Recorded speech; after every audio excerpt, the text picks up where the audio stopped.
শ্যামলপুর গ্রামের ঠিক উত্তর দিকে একটা বিশাল আমবাগান। এককালে নাকি বেশ আনাগোনা ছিল লোকজনের, কিন্তু এখন এখন লোকে এড়িয়ে চলে। গ্রামের মানুষদের ধারণা, মানে বিশ্বাসই বলা চলে, যে সন্ধ্যের পর ওখানে গেলেই বিপদ। অশুভ কিছু একটা আছে ওখানে। বাগানের দুর্নামটা শুরু হয় আজ থেকে প্রায় 10 বছর আগের একটা ঘটনা দিয়ে। 10 বছর আগে কি হয়েছিল তখন? বাগানের বেশ খানিকটা ভেতরে একজন কাঠুরের মৃতদেহ পাওয়া যায়, কিন্তু সেটা কোনো সাধারণ মৃত্যু ছিল না। সাধারণ ছিল না মানে কোনো আঘাত বা অস্বাভাবিক কিছু?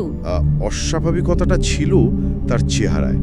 গল্পে যেরকম লেখা আছে, লোকটার চোখ দুটো নাকি ছিল একদম ভেতরের দিকে ঢোকানো কোটরের মতো। চোখ ছিল না, শুধু গর্ত? হ্যাঁ, একদম শূন্য গর্ত।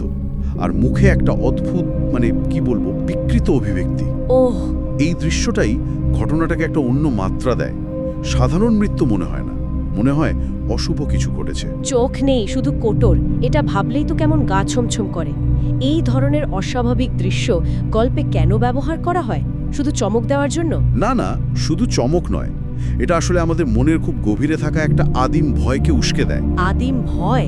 হ্যাঁ, ধরুন পরিচিত মানুষের চেহারা, তার মধ্যে এমন একটা ভয়ঙ্কর পরিবর্তন, বিশেষ করে চোখের অনুপস্থিতি একটা গভীর অস্বস্তি তৈরি করে। মনোবিজ্ঞান এটাকে আনক্যানি ভ্যালি বলে। পরিচিতর মধ্যেই ভয়ের অনুভূতি। আচ্ছা।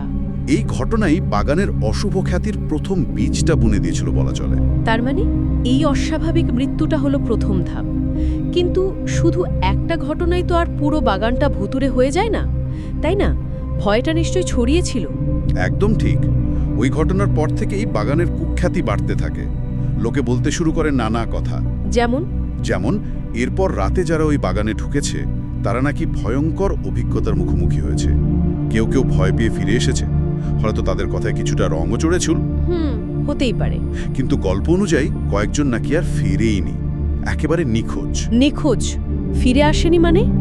এটা তো বেশ সিরিয়াস ব্যাপার। হ্যাঁ, নিখোঁজ হয়ে যাওয়াটা ভয়টাকে অন্য মাত্রায় নিয়ে যায়। তখন আর শুধু শোনা কথা থাকে না। এটা তো বাস্তব বিপদ। ঠিক। এই নিখোঁজ হওয়ার ঘটনাগুলোই গ্রামের মানুষের মনে স্থায়ী ভয় তৈরি করে দেয়। বাগানটা বিপজ্জনক, ওখানে গেলেই বিপদ, এই বিশ্বাসটা পাকা হয়ে যায়। কিংবদন্তি বোধহয় এভাবেই তৈরি হয়, তাই না?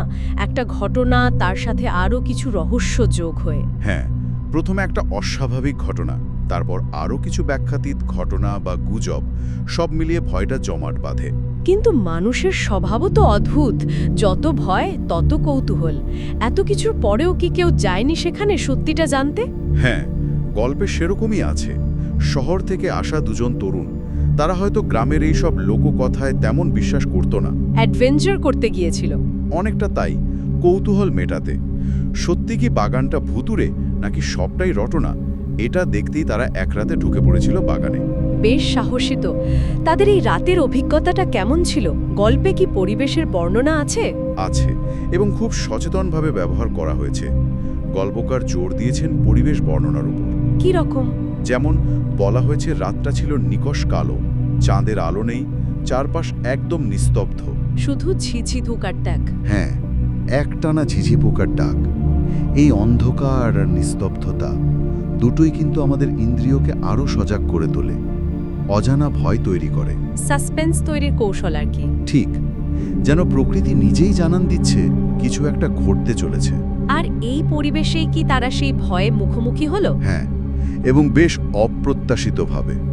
তারা বাগানের একটু গভীরে যেতেই দেখে দূরে একটা বড় আম গাছের নিচে কে যেন বসে আছে।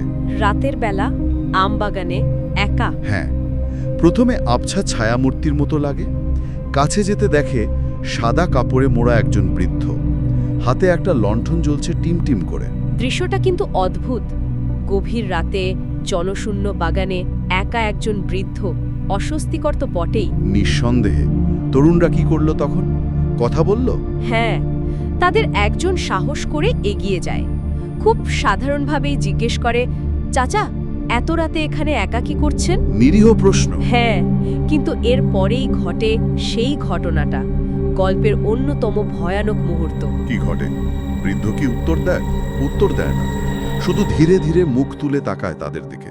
আর আর তখনই তারা দেখে সেই ভয়ঙ্কর দৃশ্য। বৃদ্ধের মুখে চোখের জায়গায় কোনো চোখ নেই। আবার সেই চোখ। হ্যাঁ, শুধু দুটো গভীর কালো শূন্য গর্ত। উফ, শিউরে ওঠার মতো। গল্পে নিশ্চয়ই এই দৃশ্যটার উপর খুব জোর দেওয়া হয়েছে। অবশ্যই, এটা গল্পের ক্লাইম্যাক্সগুলোর একটা। আগেই যেমন বলছিলাম, পরিচিত চেহারায় অস্বাভাবিকতা এনে ভয় তৈরি করা। চোখ না থাকা মানে শুধু দেখতে না পাওয়া নয়, এখানে যেন সেটা অমানবিক বা বিকৃত কিছুকে তুলে ধরছে। চেনা জগতের নিয়ম ভেঙে যাওয়ার মতো একটা ব্যাপার। একদম, যা আমাদের অস্তিত্বের গভীরে গিয়ে নাড়া দেয়। এই দৃশ্য দেখার পর তরুণদের কি অবস্থা হলো? তারা কি ভয়ে জমে গিয়েছিল? আর সময় পায়নি। বৃদ্ধ মুখ তোলার প্রায় সঙ্গে সঙ্গে তার হাতের লণ্ঠনটা দপ করে নিভে যায়। মানে হঠাৎ অন্ধকার? হ্যাঁ, নিকোষ কালো অন্ধকার।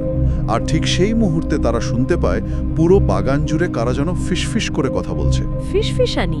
একজনের নয় না, মনে হচ্ছিল শত শত কণ্ঠ চাপা গলায় ফিসফিস করছে।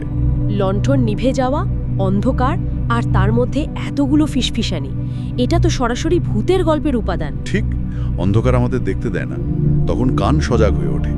আর সেই সময় যদি এমন ব্যাখ্যাতীত শব্দ শোনা যায়, ভয়টা কয়েক গুণ বেড়ে যায়। কারা কথা বলছে, কি বলছে, কিছুই বোঝা যাচ্ছে না। এই অস্পষ্টতায় ভয়টাকে আরো তীব্র করে, অজানা ভয়। তরুণদের তখন একটাই চিন্তা, পালানো। তারা দৌড়াতে শুরু করে। হ্যাঁ, দিক বিদিক জ্ঞান শূন্য হয়ে দৌড়াতে শুরু করে। কিন্তু ভূতের গল্পে তো শুনেছি জায়গাটাই আটকে ফেলে, বেরোতে দেয় না। এখানেও কি তেমন কিছু হলো? ঠিক ধরেছেন, গল্পে এই মোটিভটা আছে। তারা যতই দৌড়ায়, পথ খুঁজে বের করার চেষ্টা করে, ততই দেখে ঘুরে ফিরে একই জায়গায় চলে আসছে। একই গাছের কাছে। হ্যাঁ, বা কোনো চেনা জায়গায়। মনে হচ্ছিল বাগানটা নিজেই একটা গোলকধাঁধা, একটা জীবন্ত সত্তা যে তাদের ইচ্ছে করে আটকে রেখেছে। শুধু ভূতের ভয় নয়, পুরো পরিবেশটাই যখন শত্রু, এটা তো সাংঘাতিক অসহায়ত্বের অনুভূতি তৈরি করে। ঠিক, এই যে স্থান নিজেই চরিত্র হয়ে ওঠা বা জিনিয়াস লোকাই, এটা ভৌতিক সাহিত্যে খুব পরিচিত একটা থিম। এটা পালানোর সব আশা শেষ করে দেয়। হ্যাঁ, কারণ শত্রু থেকে পালানো যায়, কিন্তু শত্রু পরিবেষ্টিত এলাকা থেকে বেরোনো যায় না। এটা চরম অসহায়ত্ব আর ভয় তৈরি করে। তাহলে শেষ পর্যন্ত কি হলো ওই তরুণদের? তারা কি বেরোতে পারলো নাকি নিখোঁজ?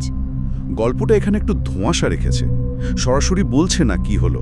তবে পরদিন সকালে যা পাওয়া গেল তাতে একটা ভয়ঙ্কর ইঙ্গিত আছে। পরদিন সকালে গ্রামের লোক খুঁজেছিল তাদের? হ্যাঁ, গ্রামের লোক সকালে খোঁজাখুঁজি করতে ঢোকে বাগানে, কিন্তু তরুণদের পায়নি।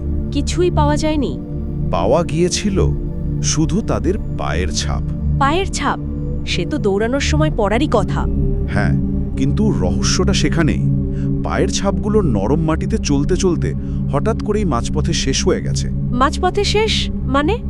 মানে ধরুন, ছাপগুলো আসছে আসছে, তারপর হঠাৎ করেই নেই, একদম আকস্মিকভাবে। যেন হাওয়ায় মিলিয়ে গেছে। গল্পে সেরকমই ইঙ্গিত, যেন মাটি ফাঁক হয়ে তাদের গিলে নিয়েছে বা শূন্য থেকে কেউ তুলে নিয়ে গেছে। কোনো চিহ্ন নেই আর। পায়ের ছাপ মাঝপথে অদৃশ্য, এটা তো নিখোঁজ হওয়ার থেকেও বেশি অলৌকিক আর ভয়ের। এর তো কোনো যুক্তিগ্রাহ্য ব্যাখ্যা হয় না। হয় না, আর এই ঘটনাটাই বাগানটার ভুতুরে পরিচয়টাকে একেবারে স্থায়ী করে দেয়। তাহলে কাঠুরের মৃত্যু, তারপর এই তরুণদের অন্তর্ধান। হ্যাঁ, কাঠুরের অস্বাভাবিক মৃত্যু দিয়ে শুরু, রাতের বেলায় নানা ভয়ের অভিজ্ঞতা, চোখের কোটরবিহীন বৃদ্ধ, ফিসফিসানির শব্দ, বাগানের গোলকধাঁধা, আর শেষেই পায়ের ছাপের রহস্য। সব মিলিয়েই শ্যামলপুরের আমবাগান এখন গ্রামের মানুষের কাছে একটা এড়িয়ে চলার জায়গা। মানে একটা নিষিদ্ধ এলাকা। হ্যাঁ, বিশেষ করে রাতের বেলা তো বটেই।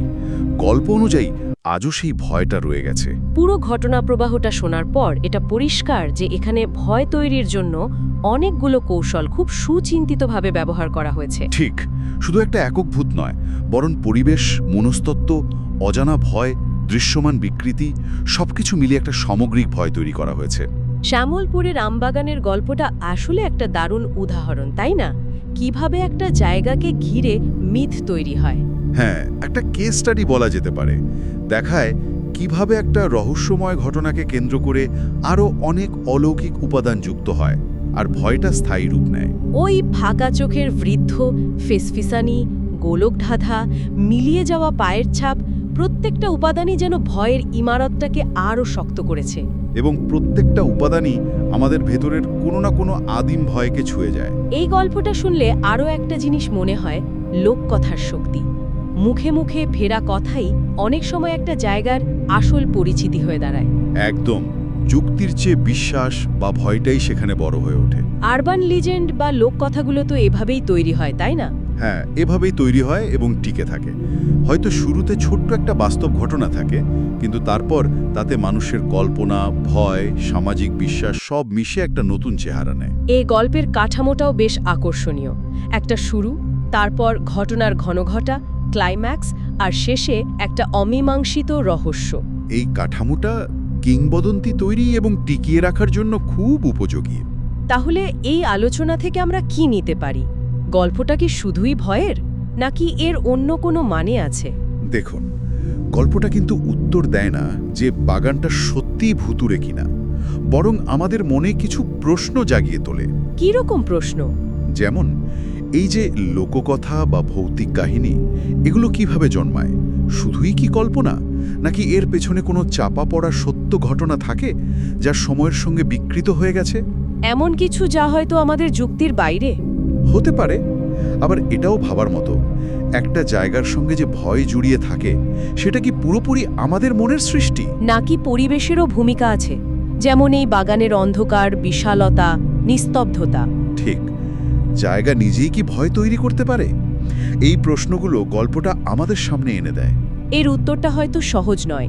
দুটোই সত্যি হতে পারে, আমাদের মনের ভয় আর পরিবেশের প্রভাব। হ্যাঁ, দুটো মিলেই হয়তো এই অনুভূতিগুলো তৈরি হয়। এই ধরনের গল্পগুলো আমাদের নিজেদের ভয়, অজানা সম্পর্কে আমাদের ধারণা, এমনকি বাস্তবতার সংজ্ঞা নিয়েও ভাবতে বাধ্য করে। শুধু বিনোদন নয়, এগুলো আমাদের সংস্কৃতি আর মনস্তত্ত্বের আয়নাও বটে। এই দৃষ্টিকোণ থেকে দেখলে শ্যামলপুরের আমবাগানের গল্পটা শুধু একটা ভুতুড়ে গল্প থাকে না, এটা মানব মন, সমাজ আর গল্পের ক্ষমতা নিয়ে ভাবার একটা সুযোগ করে দেয়। এর কি কোনো সামাজিক দিকও থাকতে পারে? অবশ্যই, অনেক সময় এই গল্পগুলো একটা কমিউনিটির জন্য ওয়ার্নিং হিসেবে কাজ করে। হয়তো ওই বাগানটা সত্যি কোনো কারণে বিপজ্জনক ছিল, বন্যজন্তু বা অন্য কিছু, গল্পটা মানুষকে সেখান থেকে দূরে রাখত। আবার একই সঙ্গে এটা ওই এলাকার মানুষের সম্মিলিত স্মৃতি, সংস্কৃতির অংশ হয়ে ওঠে, যা তাদের এক অদৃশ্য বাঁধনে বেঁধে রাখে। দারুণ আলোচনা হলো। শ্যামলপুরের আমবাগানের রহস্য তাহলে অমীমাংসিতই থাক, কিন্তু গল্পটার বিভিন্ন দিক নিয়ে নতুন করে ভাবা গেল। সেটাই আসল উদ্দেশ্য, শুধু শোনা নয়, বরং প্রশ্ন করা, ভিন্ন দৃষ্টিকোণ থেকে দেখা। আশা করি এই আলোচনা সেই ভাবনার খোরাক কিছুটা হলেও জুগিয়েছে।